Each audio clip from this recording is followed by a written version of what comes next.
Soy profesor en la maestría de Data Mining de la Universidad Austral y mi especialidad es torturar texto hasta que confiese. La charla está motivada como una especie de antídoto. Aunque no trabajen en algo relacionado a informática, seguramente a esta altura ya han escuchado de alguna manera esto de Big Data. Podemos tener un montón de información, podemos guardarla, no necesitamos decidir de antemano qué hacemos con esa información, podemos preguntar cosas que antes no podíamos preguntar. Todo eso es cierto, pero la charla se llama Pero. Pero como siempre, les cuento el final de la charla. El final de la charla es que nadie hace las preguntas por uno. La parte más difícil sigue siendo hacer las preguntas, no contestarlas. Si uno no tiene las preguntas correctas, no hay Big Data que te las conteste. Lo que sí ocurre con este volumen de información es que uno puede preguntar cosas que antes no podía preguntar, porque no tenía evidencia, porque no tenía los medios. También lo que ocurre es que empieza a haber entonces más de una verdad. El mismo volumen de información ahora soporta más de una respuesta. Entonces, ¿cuál de las verdades es la verdad y qué hace mi verdad mejor que la tuya? Entonces, resulta que ahora no hay una respuesta, no hay más de una, lo que puede hacer enojar a todos los gerentes que quieren respuestas fáciles. Como decía un profesor mío, hay gente que sabe solo lo suficiente como para meterse en problemas. De ese tipo de gente está lleno. De hecho, creo que hay una relación entre el ascenso y esa capacidad. Una persona bastante famosa, la informática, aunque ustedes no lo crean y parezca poco sexy, tiene sus estrellas de rock and roll, sin el rock and roll, pero con la fama. Uno de ellos es Michael Jordan, que no tiene nada que ver con el retirado jugador de básquet, solo que tiene el mismo nombre y es un ejemplo fantástico de cómo se confunde un motor de búsqueda. Michael Jordan entonces en una entrevista reciente es una persona que ha trabajado por años en estadística, es una persona bastante famosa por el trabajo que ha llevado a cabo, entonces se le hicieron una entrevista sobre ¿qué onda esto de Big Data? Y entonces dijo algunas cosas bastante sensibles y que básicamente si cuando tenés más datos, tenés más hambre de información. Y esa información puede tener respuestas, sin embargo las respuestas no tienen por qué ser ciertas. Cuando vos tenés mucho volumen de información, podés tener un montón de relaciones que parecen ciertas, sin embargo, estadísticamente no son válidas. No tenés ese volumen de información como para que esa respuesta pueda decirse que es válida más allá de los datos que tenés vos. Los datos son siempre limitados, por más que sean muchos. La realidad y los datos son diferentes. Y una persona contestó algo bastante sencillo, que la realidad es todavía peor, porque en realidad tenemos gerentes que entonces quieren respuestas y entonces confunden las respuestas con acumular información. Como si poniendo mucha información junta súbitamente eso alcanza masa crítica, empieza a fusionar y sale un sol de ahí. Y eso no pasa. Lo que empieza a pasar es simplemente que la acumulación de datos reemplaza a la preocupación por la calidad de esos datos. Y entonces lo que empiezan a salir son respuestas que en realidad poco tienen que ver con con la respuesta real a esa pregunta. Pero explicar eso es mucho más difícil y por eso la mayoría de los vendedores de herramientas de este tipo no les cuentan esa parte. Y les cuentan la parte de mucha información, herramientas, dibujitos bonitos, colores, gerente entiende colores, rojo malo, verde bueno, suficiente. La realidad en realidad es bastante más compleja que eso. No existen las respuestas instantáneas, no existe el saquito de respuestas que uno abre, hace efervescencia y sale. Y entonces, una manera, me parece fácil de explicar eso, es tomar 3 lecciones del pasado, desde el pasado bastante pasado hasta un pasado reciente, de qué es lo que pasa cuando uno larga Big Data suelto sin control.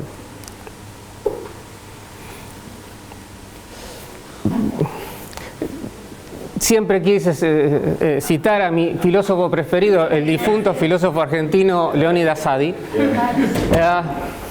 que dijo una frase que creo que lo puso en el panteón de la filosofía, que es la frase que muchos conocen si tienen 40 o cerca de 40, que fue basta de cháchara. Perdió el debate miserablemente, pero con esa frase quedó en la historia. Bueno, lo cierto es que más volumen de información no es cierto, y más volumen de información no es necesariamente mejor, también por limitaciones técnicas. Esta es la única transparencia que es algo parecido a técnico, y es que básicamente el volumen de información es improcesable manualmente. No se puede. Big Data va siempre asociado de Machine Learning porque es la única manera de poder procesar esa información. No hay ninguna persona que pueda mirar volúmenes de información grande y entenderlo, excepto las conclusiones obvias. Pero las conclusiones obvias ya las sabía probablemente desde antes, no tiene mucho sentido entonces usar Big Data. La realidad es que hay límites computacionales a procesar eso, por más que podemos procesar cosas que no tenemos antes, y que aún para poder sacar conclusiones, hacer predicciones, como quieran llamarlo, necesitamos lo que se llama información etiquetada, o sea que alguien le explique para este dato lo que yo quiero que salga es esto, pero este dato lo que quiero que salga, quiero que decir este es peronista. Bueno, es imposible clasificar el peronismo, otro ejemplo. Digamos, este es, no se me ocurre ninguno, pues sigo radical, me pasa lo mismo. Bueno, este es un biólogo y este es un físico. Yo quiero enseñarle a la máquina que haga eso solo a partir de los CVs. Lo puedo hacer, de hecho en el trabajo que tengo yo lo hacemos eso. Anteriormente hay que darle muchos ejemplos de CVs y qué son. CVs y qué son, de manera que aprenda, por así decir, a leer el CV y saber cómo clasificarlo. Eso se llama etiquetar. El trabajo de etiquetar es laborioso y la cantidad de información etiquetada siempre es limitada. La cantidad de información sin etiquetar siempre es mucho mayor. Si bien hay maneras de usar la información sin etiquetar para aumentar, la información sin etiquetar siempre es mucho mayor. Pero aún así podemos usar la información sin etiquetar y podemos tener algoritmos. El problema es qué hacemos con eso. Hay algoritmos que son capaces de entender si un tweet es a favor o en contra, positivo o negativo, está alegre o está triste. Lo que se llama análisis de sentimiento en la jerga. Pero sin embargo, saber que en los tweets Massa, esto es un ejemplo, Massa tiene 5 veces más sentimiento positivo que Macri. ¿Qué significa eso? ¿Es imagen positiva? La orientación, la onda. ¿Qué onda tiene? ¿Onda a favor o onda en contra? Comentarios positivos. Sí, el tono del comentario es a favor o en contra. Eso se puede hacer automáticamente, sin una persona. Ahora, decir que tengo 5 veces más comentarios positivos para Massa que para Macri, ¿eso significa que hay más gente que vota Massa? ¿Qué significa eso? ¿Tiene una mejor imagen? No necesariamente. Bueno, pero si está peor posicionado. No necesariamente, ese es el problema, no quiere decir nada.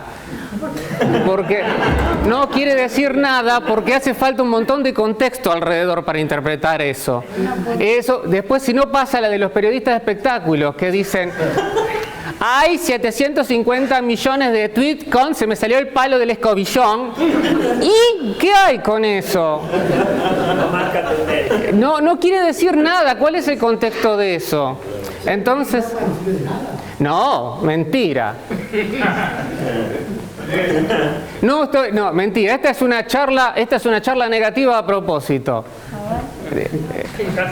Porque todas las demás son positivas. Entonces, claro. El problema es que no cura ni el cáncer ni el acné. Solo Big Data no cura el cáncer y el acné. El problema sigue siendo saber hacer las preguntas. Lo que podemos hacer con Big Data es, dadas las preguntas que antes no podíamos contestar, ahora las podemos contestar. Sin embargo, sigue siendo necesario alguien que haga las preguntas correctas. Las preguntas no se hacen solas. Big Data no contesta preguntas que alguien no haya hecho. Y hay preguntas que no son contestables. siempre hay preguntas que no son contestables, sin embargo hay preguntas que antes no eran contestables y ahora lo son. Pero perdón, ¿por qué decís que no significa nada? O sea, alguna... Después lo podemos discutir si quieren. Sí, no, Pero, sí. Yo hice mi tesis exactamente sobre el tema este de cuánto puedes esperar predecir con un tamaño de muestra dado las elecciones legislativas. Sí. Y aún con 3.000 personas abriendo votos, o sea, contando votos reales, tenés un nivel de error de 3, 4 puntos fácil para los candidatos. Es enorme los tamaños de errores. Es algo que es una muestra increíblemente gigantesca. Pero el problema es que además estás traduciendo... Pero es que hay un problema, es que una persona diga que hable bien de... No quiere decir que... hay una desconexión entre que alguien diga algo bueno y la acción que se realiza a partir de eso, que... no, por eso te digo, ¿Y? imagen, no es intención de voto. Él no es imagen, es un tipo que le pintó, qué sé yo. El problema es tomar estas cosas como que son la verdad, y esto no es la verdad, de vuelta, es la verdad si alguien lo toma y hace la pregunta correcta a partir de esto no es una respuesta. Y ese es el problema que tenemos. El problema que tenemos es cosas tiradas como respuestas, y eso no es una respuesta de nada, eso es información. Las cosas que no se refutan, sino que se entienden como que se aceptan como viene. Mentira. No es que se refutan ni se aceptan como vienen, lo que siempre depende de que esté adelante. El problema es que no reemplaza al tipo que está adelante. No reemplaza al tipo que está adelante. Las respuestas son tan buenas como el tipo que le hace la pregunta y que interpreta la respuesta. Hay cosas para los que juntar datos, tirarlos y lo que sale me lo creo suficiente. Por ejemplo, publicidad. No pasa nada. ¿Qué sé yo? No me importa entender mucho, parece que el modelo funciona. Hay otros en donde no es así. Como decía, hay un tipo que dice en finanzas, trabajo de un tipo que labora en finanzas y dice que la gran diferencia es cuando si yo predigo la posición de la silla y la silla se trata de correr cuando predigo a dónde va a ir. Esa es la gran diferencia. Si la silla no se corre cuando yo predigo dónde va a ir, entonces podemos usarlo. Ahora, si yo prediga la posición de la silla tiene un efecto sobre la silla, que es lo que pasa con la gente, entonces resulta que no es tan directo. Entonces,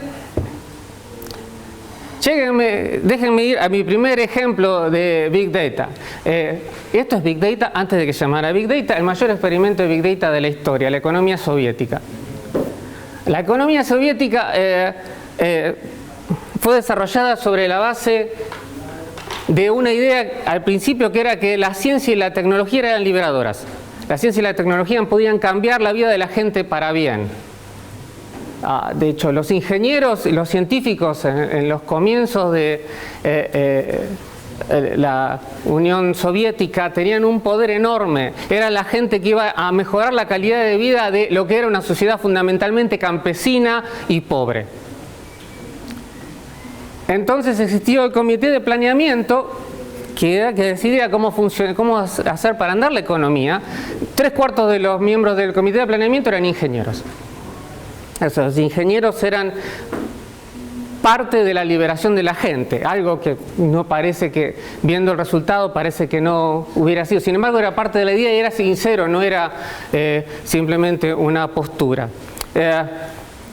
De hecho, esta industrialización bruta que ocurrió, en muchos casos a punta de fusil, fue lo que hizo que Rusia pudiera ganar la guerra a un costo de vidas enorme, pero ganar la guerra. Básicamente pudieron seguir produciendo tanques más rápido de lo que los rusos, de lo que los alemanes los destruían. Luego de la guerra entonces se creó el Gosplan. El Gosplan es eso que está ahí, es el Ministerio de Planeamiento. Ese ministerio planeaba toda la economía del país. Planeaba a toda la economía del país en un plan quinquenal. Entonces, planear toda la economía del país significa que se decidían cuántos cepillos de dientes se iban a producir de cada tipo de cepillo de dientes, cuántos ataúdes había que producir, cuánta gente tenía que arrestar la KGB cada año. Todo eso estaba planeado por el Gosplan. Entonces, existía un plan de la economía, cómo tenía que funcionar ese país, qué es lo que tenía que producir.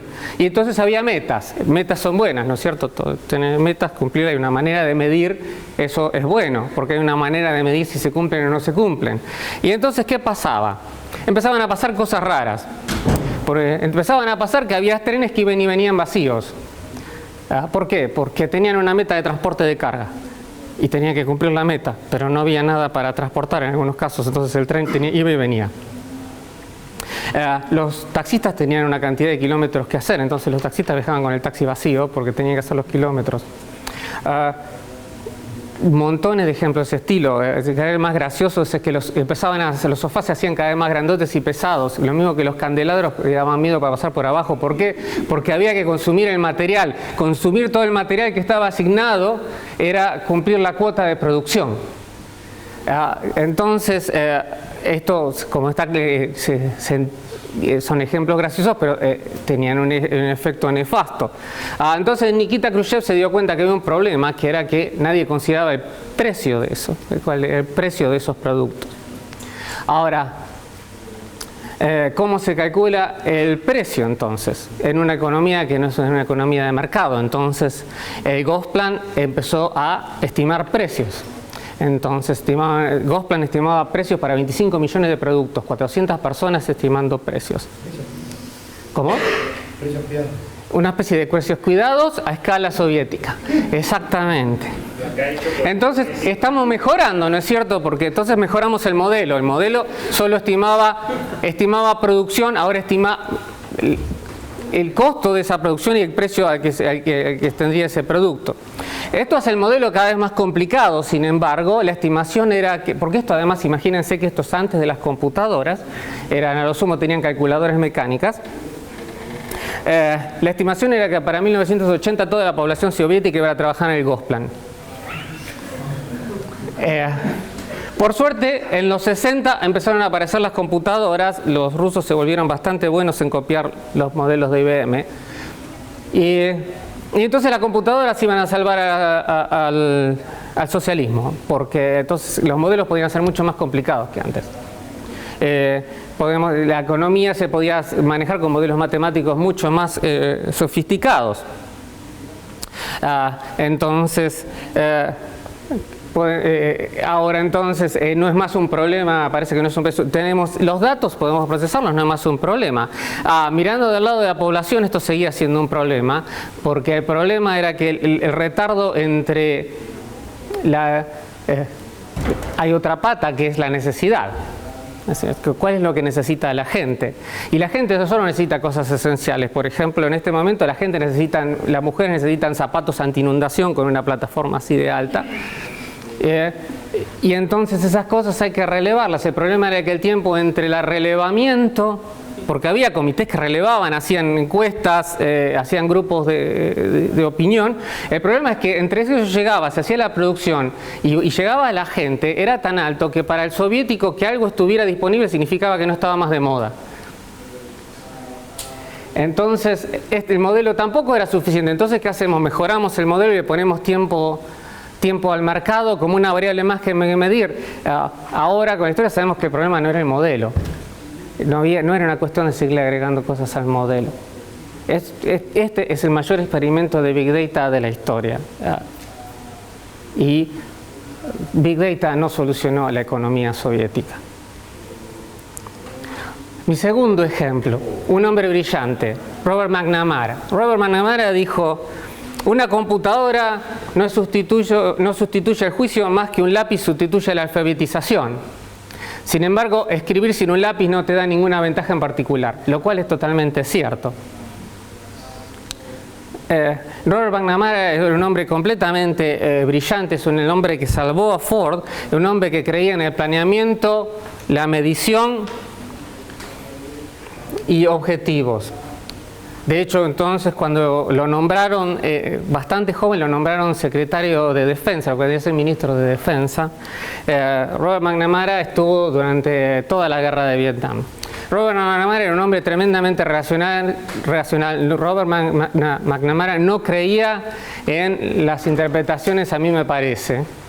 Para la guerra se podía entender racionalmente como una serie de entradas y una serie de salidas. Lo que haces tiene un efecto, ese efecto se puede medir y se sabe si es bueno o malo en el sentido de los objetivos de la guerra, no moralmente.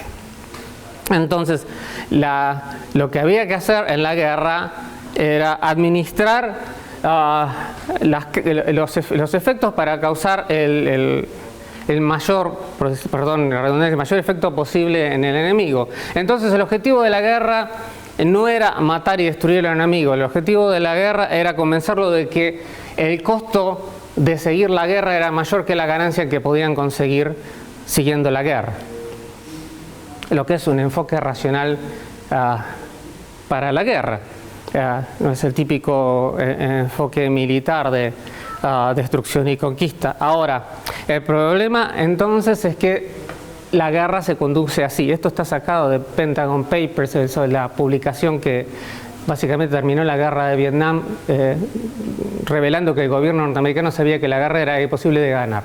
Entonces, tenemos la manera de conducir la guerra en gráficos como este estilo. En la izquierda tenemos una curva que es la cantidad de poblados tomados, y en la derecha tenemos las curvas de la actividad del Vietcong separada por tipo. Y así se controlaba, sabía si la guerra se estaba ganando o perdiendo. Esta era la manera de entender si la guerra se estaba ganando o perdiendo.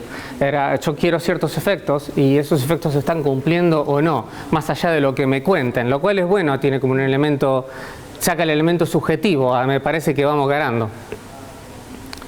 El problema es cómo medir en una guerra que no tiene fronteras. Las guerras típicas, la manera de medir la ganancia es el avance sobre el territorio, cuánto territorio está tomado.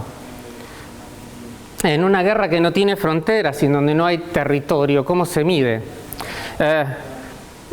La métrica principal era enemigos muertos. Pero no era la única. La guerra era bastante concreta cómo se debía llevar a cabo, entonces había por año había métricas. Entonces, por ejemplo, esas eran las métricas, los objetivos y métricas para el año 66.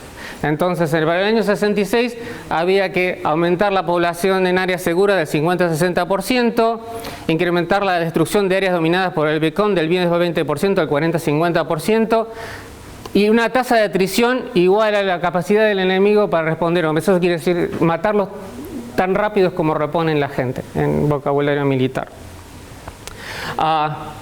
Sin embargo, en la práctica, aparte de todos estos objetivos, el último era el objetivo principal. La cantidad de enemigos muertos se convirtió en la métrica principal de la guerra. La guerra se medía por cantidad de enemigos muertos. De hecho, los reportes, había un método que tenían que seguir las personas más altas en la jerarquía militar para evaluar la cantidad de muertos luego de cada batalla, para poder medirla. Eso se medía, pero tenía un fin profundo para esta gente, tenía el fin de medir el avance de la guerra. Ahora, esto es lo que pasa, cuando vos a la persona le das una métrica, la persona no trabaja para lo que la métrica mide, sino trabaja para la métrica. Si la métrica es enemigos muertos, lo que creas son asesinos. Entonces, no asesinos en el sentido de soldado.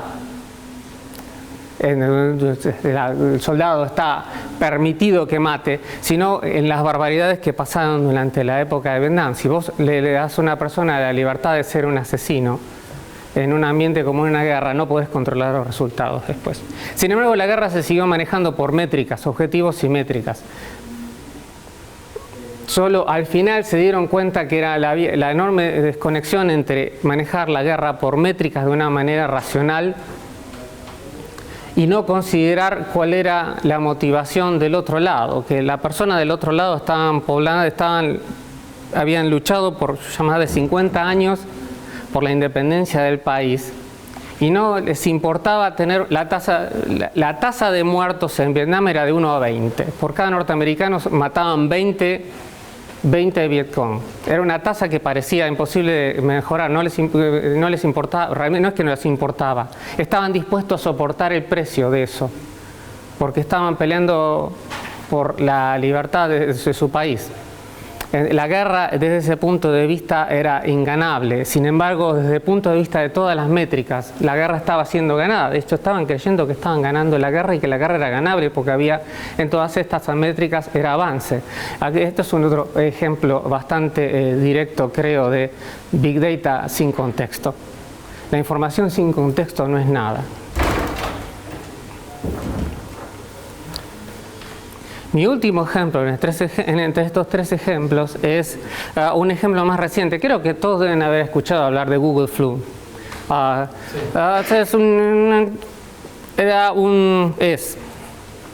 Es un sistema que trata de predecir la tasa de enfermos de influenza, ya sea la gripe. ¿A partir de qué? A partir de la suposición de que cuando la gente está enferma empieza a buscar. Que no es totalmente descabellada, es cierto, la gente empieza a buscar, me duele tal cosa que tengo. O sea, la gente usa a Google como el médico. No es totalmente descabellado. Entonces, pudieron hacer un modelo que en el pasado predecía razonablemente a partir de las tasas por región del mundo de búsquedas de términos relacionados con la influenza, cuál iba a ser la tasa de enfermos en esa parte del mundo. ¿Y por qué querían hacer esto? Porque la gente empieza a buscar casi inmediatamente cuando se siente mal, y eso es mucho más rápido de detectar que el método normal de detección de brote de influenza o de cualquier enfermedad, que son que los hospitales hacen un informe, ese informe va a un centro que lo junta, ese centro que lo junta va al Ministerio de Salud, el Ministerio de Salud se lo manda a la Organización Mundial de la Salud. Todo eso es mucho más lento. Entonces, la idea es podemos detectar los brotes de influenza casi en tiempo real, pero sí en una velocidad mucho mayor que la velocidad normal siguiendo el método tradicional de detección de este tipo de enfermedades. Y qué bueno, parecía que andaba, esto es fantástico, esto es Big Data, haciendo cosas que antes no se podían hacer. ¿Qué pasó? Cuando la última mutación de la gripe aviar, entonces empezó a ver esta cosa de esta mutación es tremenda, es diferente a todas las demás. Los noticieros que entienden poco de lo que hablan, pero en los noticieros de televisión largan derecho lo que viene, entonces empezaron a repetir esto mucho. Eso lo que hace es que la gente se preocupe, la gente empieza a buscar más. Gente que no está enferma. Entonces, ¿qué pasó? Lo que pasó es que entonces estimó la cantidad de enfermos por casi el 90% mayor que la real. Porque la suposición, que es que las búsquedas eran una variable independiente, no lo era. Las búsquedas no solo dependen de la que persona esté enferma, o que la persona sienta síntomas, sino también depende del contexto de esa persona. Y en este contexto tenías los noticieros diciendo ¡nos vamos a morir! Eso aumentó entonces muchísimo la cantidad de búsquedas y hizo que le errara completamente a la proporción. Ahora dice que lo han corregido a esto, ajustándolo de alguna manera que no se sabe cuál es. Si lo hicieran con el ébola, por ejemplo, si vos ves las portadas de los periódicos de estos días de Estados Unidos, es catastrófico como meten miedo. La gente obviamente se va a poner a buscar. Todos los problemas de cualquier modelo predictivo son obvios después que pasan. No manejan, en este caso una variable no se puede saber, que el tema de la sanidad, el tema de eso no se puede medir. Bueno, todos los problemas de todo... Cualquier cosa de salud, pero eso no quiere decir que vos te vas a enfermar. Todos los problemas son obvios después de que ocurren. Claro, exactamente. Todos los problemas son obvios después que ocurren. Antes de que ocurren, parecen que tenemos la solución para ganar el PRODE, porque el modelo... los modelos, como los economistas, siempre predicen bien el pasado. El problema es el futuro siempre. Y los modelos, sí se puede predecir el futuro. La respuesta es sí se puede predecir el futuro, bajo la suposición de que el futuro es parecido al presente y al pasado sobre el que se entrenó el modelo. Un montón de la industria en este momento funciona bajo esa suposición y funciona bien. El problema es cuando esas suposiciones no están claras. Cuando vos estás haciendo suposiciones sin comprender totalmente el problema que tenés detrás. Entonces, muchas veces los modelos, muchas veces no, siempre los modelos son una aproximación al problema real y una simplificación del problema real. Sin embargo, a cuánto simplificás, nunca eso no está tan claro. En los ejemplos, por supuesto, todos parecen obvios, todos parecen que están mal. Sin embargo, en el momento parecían ideas excelentes y no había una persona que le parecía que era una idea excelente. Había un montón de gente que pensaba que todo esto eran ideas excelentes. Eso es lo que hacen que sean interesantes, sobre todo como lecciones del pasado antes de... Digamos, yo ya estoy en la etapa en donde soy suficientemente viejo como para darme cuenta que las cosas pasan cíclicamente, cada tanto vuelven con otro nombre. Entonces, me doy cuenta de que... esta historia de Big Data, esto tiene un tono negativo porque hay un montón de tono positivo, ¿no? Tomado sola, esta charla es innecesariamente negativa. Es una charla de antídoto nada más. Es diluir el azúcar. Pero todas estas cosas, lo interesante es que en un momento parecieron buenas ideas y los modelos parecían correctos y suficientes para lograr un fin fantástico. Siempre los modelos después parecen que es obvio por qué estaban mal. Sin embargo, cuando le preguntas en el momento, la gente no lo tiene tan claro. Entonces, para ir resumiendo, me quería quedar con esta historieta que me pareció un buen resumen. Los economistas lo conocen, para los que no son economistas hay una cosa que se llama el juego del ultimátum, que es un experimento en donde una persona le dan una cierta cantidad de plata y tiene otra persona más. Entonces, si esa persona debe decidir, la primera persona debe decidir cómo partir la plata que le dieron entre él y la otra persona. La otra persona no sabe nada de esto. Entonces, le dan esa plata y el juego es, si las dos personas aceptan su parte, se quedan con la plata. Si una de las dos personas no acepta, se quedan sin nada. Entonces, ¿qué es lo que pasa normalmente? Que te dice, tenés $1000 y la persona le dice a la otra persona, te doy 100. Y la persona le dice, ¡estás loco! ¡Pijotero! Entonces se queda sin nada, lo que es normalmente entendible para todos ustedes, excepto para los economistas. Para los economistas esto fue una cosa tremenda, porque la actitud racional para ambos jugadores es aceptar el dinero, porque los dos tenían 0 antes. Entonces los dos salen ganando si aceptan, aunque acepten $1. Aún si aceptas $1, tenés $1 más que antes. No es lo que hace la gente, sin embargo. Por eso dice, esto fue totalmente contraintuitivo, un resultado totalmente sorprendente para nadie, excepto para los economistas. Entonces el economista de abajo dice, los humanos no están haciendo lo que dice la matemática, los humanos deben estar rotos. Esto es lo que pasa con los modelos. Entonces, resumiendo la charla, sí tenemos la capacidad tecnológica hoy de hacer preguntas que no podíamos hacer antes. No es que no las podíamos hacer, no tenía sentido hacerlas porque no eran contestables. Y podemos probar incluso podemos probar múltiples hipótesis a la vez porque tenemos el volumen para hacerlo de manera aún estadísticamente válida. Sin embargo, tener la capacidad de almacenar esos datos y de procesarlos no es lo mismo que entenderlos.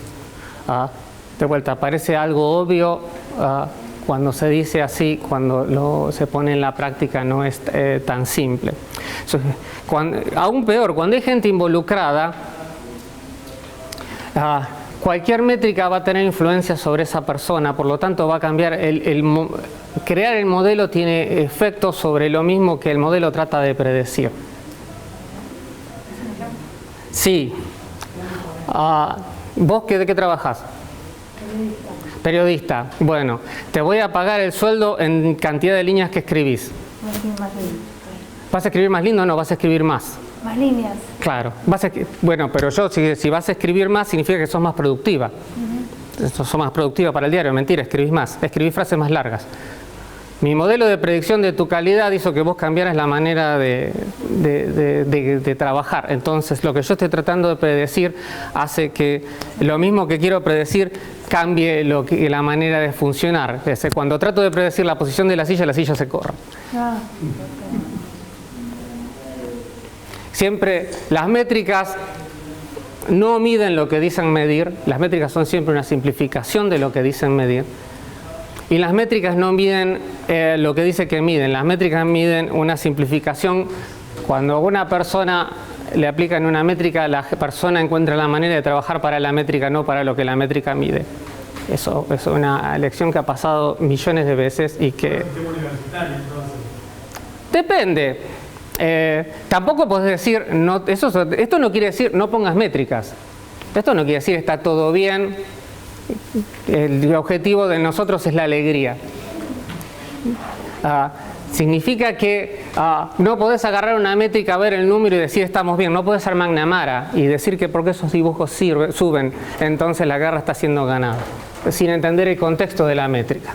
Pero en las empresas, el tema de la productividad, los objetivos, todo eso, entonces pasa exactamente eso. Por ejemplo, un efecto de las métricas es que hay dos maneras de ser mejor. Una es ser mejor, la otra es hacer que los que están alrededor tuyo sean peores.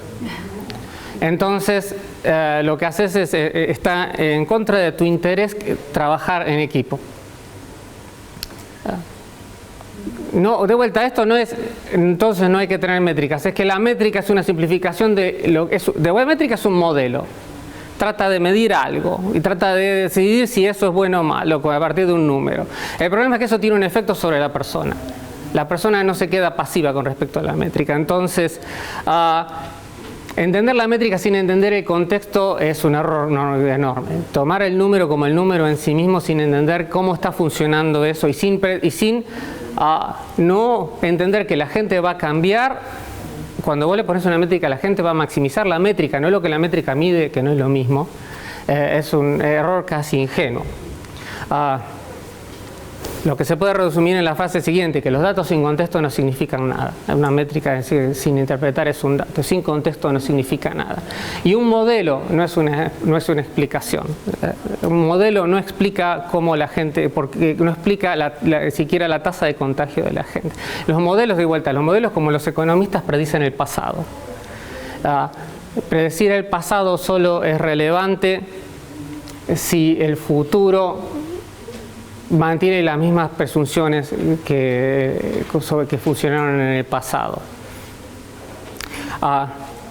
Arriba de todo esto, el volumen de datos te deja contestar preguntas que antes no podías contestar, pero también te permite conseguir varias respuestas a la misma pregunta. Entonces, ¿cuál es la respuesta correcta? No es una respuesta obvia tampoco. O sea, hay varias historias atrás de cada respuesta, así que das la respuesta sin una narrativa, sin una manera de entender por qué esa respuesta tiene sentido.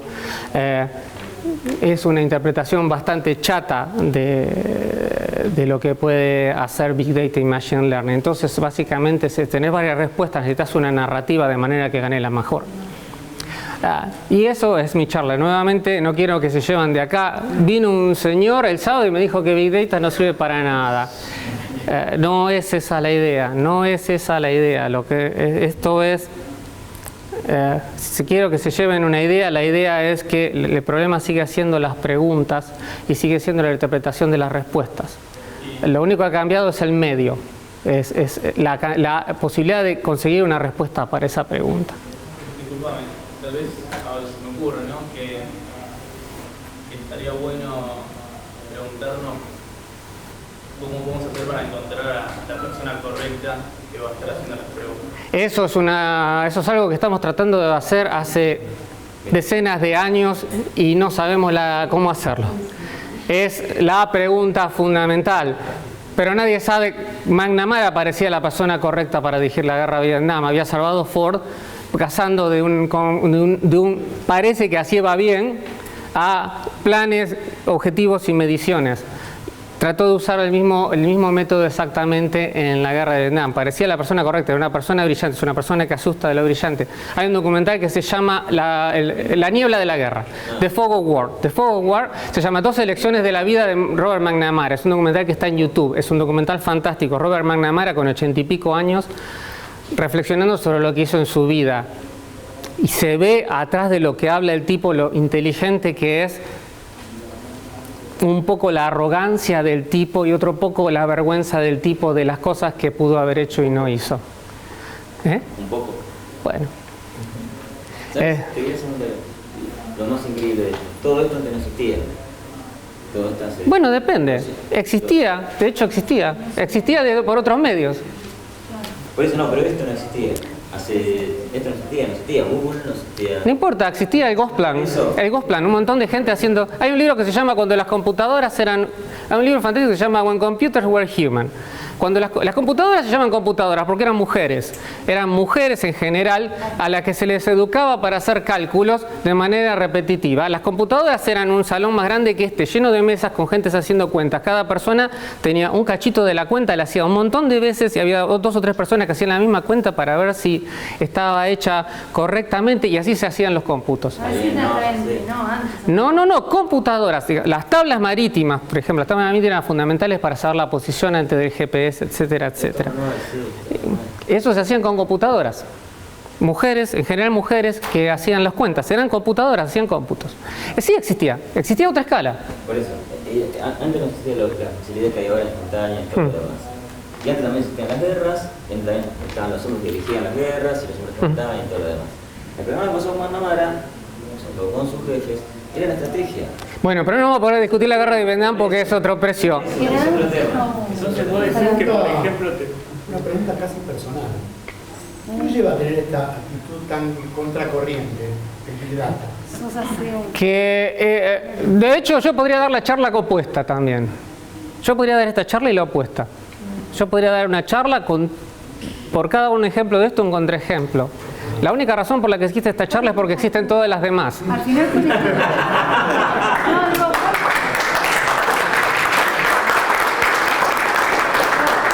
¿cuál es tu postura? Si podés dar esta charla y la contraria, ¿qué pensás? Porque es más interesante. No, está bien. No es cierto. Podría dar la charla opuesta igual de interesante. Entonces, ¿cuál es tu Pero, ¿cómo? No, están equivocados. No me trae ningún beneficio personal estar a favor o en contra. Igual aparte, no. Si yo obtuviera, es más, si me hubieran dado tiempo, yo les puedo dar esta charla y les puedo dar 15 minutos después la charla opuesta. Porque no es una charla, esta es una charla que tiene un sesgo, porque todas las demás tienen el sesgo opuesto. Y es la única razón por la que tiene este sesgo. ¿En contexto? relativismo? Gracias, exactamente, es contexto. Exactamente. O sea, yo no lo percibo como negativo, veo un montón de principios que valen muchísimo. Yo no estoy en contra de esto, de hecho, Digo que es contra la corriente. es contra la corriente. Es contra la corriente porque yo, sí, qué sé yo.